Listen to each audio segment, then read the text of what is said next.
డ్రగ్స్తో కొద్దిసేపే kick, జీవితం అంతా చిక్కు. ప్రధానమంత్రి మోదీ గారు అంటున్నారు, మాదక ద్రవ్యాలకు దూరంగా ఉండాలని యువతకు ప్రధాని మోదీ పిలుపు. 100% కరెక్ట్. ఇది నషాముక్తు యువ ఫర్ వికసిత్ భారత్ సంకల్ప్ అభియాన్ ప్రారంభం. దేశవ్యాప్తంగా 100 ఆదివారాల్లో 100 ప్రచార కార్యక్రమాలు. డ్రగ్స్కు బానిసైన వారిపై వివక్ష చూపొద్దు, వ్యసనం వదిలేలా సాయపడాలని కూడా సూచించినట్లు ప్రధానమంత్రి నరేంద్ర మోదీ ఒక మాట చెప్తా ఉన్నాడు. అయితే సేమ్ మందుకు ఎట్లా బానిసలు అవుతారో ఈ డ్రగ్స్కు గంజాయికి బానిసలు అయ్యేటటువంటి వాళ్ళు అనేక మంది ఇలా వాళ్ళ జీవితాలను వాళ్ళ కుటుంబాలను నాశనం చేసుకుంటున్నటువంటి పరిస్థితి మనకు కనిపిస్తూ ఉంది. కాబట్టి దాని మీద కాస్త ప్రధానమంత్రి ఒక్కసారి ఒక అడుగు ముందుకేసి దాని మీద చర్యలు అనేటటువంటిది కాకుండా వాళ్ళను మార్చే విధంగా 100 రోజులు దేశవ్యాప్తంగా 100 ఆదివారాలలో 100 ఆదివారాలను దేశవ్యాప్తంగా ప్రచారం చేయాలనేటటువంటి ప్రచార కార్యక్రమాల్ని పెట్టుకున్నట్టు తెలుస్తూ ఉంది. నిజంగా డ్రగ్స్తో కొద్దిసేపే కిక్ వస్తుంది. వాస్తవానికి జీవితం అంతా చిక్కు, జీవితం అంతా నష్టం. ఎన్ని రోజులు బతుకుతే అన్ని రోజులు తన బాడీ ఆగమయ్యేటటువంటి పరిస్థితి ఉన్నది. కాబట్టి ఈ మాదక ద్రవ్యాలకు దూరంగా ఉండాలని యువతకు ప్రధానమంత్రి నరేంద్ర మోదీ ఆల్రెడీ సెలవిచ్చారు. కానీ నేనేమంటానంటే, మనము ఊరికే ప్రచారం చేసే కన్నా దానికి కఠినమైనటువంటి ఏదైనా ఒక జీవో, కఠినమైనటువంటి ఏదో ఒకటి తీసుకురాగలిగితే మ్యాక్సిమం కట్టుదిట్టం అవుతుంది. ఖచ్చితంగా అది యువత లోపల మార్పు వస్తుంది. మెల్లమెల్లగా అయినా పర్వాలేదు. ఎందుకంటే ఇది ఇమీడియట్లీ కట్టుదిట్టం చేయడానికి కూడా ఛాన్స్ లేదు. రాబోయే రోజుల్లో ఇది చేస్తూ రాబోయే రోజుల్లో దాన్ని కట్టుదిట్టం చేయటానికి ప్రభుత్వాలు చర్య తీసుకోవాలి.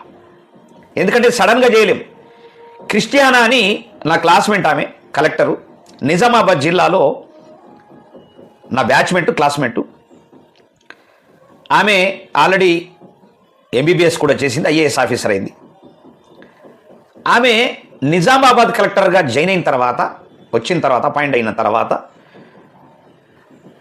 ఈ క్లోరోఫామ్ కలిపినటువంటి కళ్ళు ఏదైతే ఉంటుందో దానికి సంబంధించినటువంటి ఆ కళ్ళును బ్యాన్ చేసింది. బ్యాన్ చేయడం పట్ల టపటప 5,000 6,000 మంది చనిపోయారు. అంటే చనిపోతూనే ఉన్నారు, అంతా షేక్ అవుతూ ఉన్నారు, పిచ్చిగా చేస్తూ ఉన్నారు, పిచ్చోళ్ళు అయిపోయినారు. అట్లా చాలామంది చనిపోయారు. ఒక్కసారి మళ్ళీ ఓపెన్ చేయవలసినటువంటి పరిస్థితి వచ్చింది.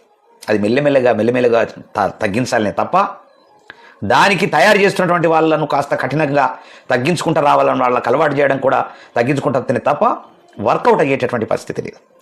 అలవాటైనటువంటి వాళ్ళు తప్పకుండా అలవాటైనరంటే వాళ్ళ జీవితం టోటల్గా జీవితం అంతా చిక్కు ఎదురైనట్లే.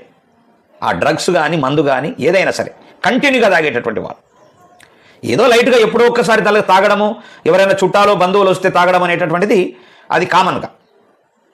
కానీ ఇది నిరంతరంగా రోజువారీగా వాళ్ళు తాగుకుంటా పోతే, ఈ డ్రగ్స్కు బానిస అవుతే ఇలా జీవితం అంతా చాలా ఘోరమైనటువంటి పరిస్థితి అనుభవించవలసినటువంటి పరిస్థితి వస్తుంది. దాన్ని కట్టుదిట్టం చేయాలంటే కూడా ప్రభుత్వాల చేతుల్లో కూడా ఉండదు. మరి అనేక మంది అలవాటు చేసుకొని ఉంటారు. కాబట్టి ఒక్కసారి కట్టుదిట్టం చేస్తే వాళ్ళు ఒకటేసారి లక్షల మంది చనిపోయేటటువంటి అవకాశం ఉంటుంది. కాబట్టి ఈ 100 రోజులు 100 ఆదివారాలు దేశవ్యాప్తంగా 100 ఆదివారాలని దేశవ్యాప్తంగా ప్రచారం చేసి ఈ వ్యసనానికి దూరం చేసేటటువంటి కార్యక్రమం చేయబోతున్నాడు ప్రధానమంత్రి మోదీ. ఇది మంచిదే. ఒక్కసారి దానికి దూరం చేయలేం. మెల్లమెల్లగా దూరం అయితే కనీసం ఆయన వాళ్ళు మంచిగా బతికేటటువంటి అవకాశం ఉంటుందని ఆయన ఆలోచన. అది మంచి ఆలోచనే.